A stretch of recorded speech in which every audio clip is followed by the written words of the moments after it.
Hello friends, welcome back to crazy thoughts by చిన్న. So today ఏంటంటే అమ్మని బొరుగులు ఉప్మా ప్లస్ బజ్జీ చేయమన్నా. సో రాయలసీమలో ఈ కాంబినేషన్కి చాలా పెద్ద ఫ్యాన్ బేసే ఉంది.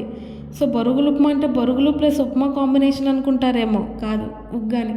సో మేము కడుపులో బొరుగులు ఉప్మా అంటాం. సో మధ్యలో మా తమ్ముడు వచ్చి బజ్జీ వద్దమ్మ బోండా వేయమ్మ అన్నాడు. సో మేమిద్దరం గొడవ పడుతున్న గ్యాప్లో మా అమ్మ ఆనియన్ పకోడా అయితే వేసేసింది. అంతే, ఇంకేముంది, ఇద్దరం నోరు మూసుకున్నాం. వాడు అడిగించేయలేదు, నేను అడిగించేయలేదు కాబట్టి సో ఇద్దరం హ్యాపీ. సో బొరుగుల ఉప్మాలో పప్పుల పొడి మెయిన్ థింగ్, అది మిస్ అయితే దీనికి టేస్టే లేదు. సో ఎప్పుడు ఉగ్గాని ప్లస్ బజ్జీ తిన్నాం, కానీ మేము ఈ కాంబినేషన్ ఎప్పుడు ట్రై చేయలేదు. బట్ ఈసారి ఈ కాంబినేషన్ కూడా అదిరిపోయింది. సో ఇంకా లేట్ ఎందుకు, మీరు కూడా ట్రై చేసేయండి. సో ఇలాంటి మరిన్ని వీడియోస్ కోసం లైక్, షేర్ అండ్ సబ్స్క్రైబ్ చేసుకొని వెళ్ళొచ్చు కదా.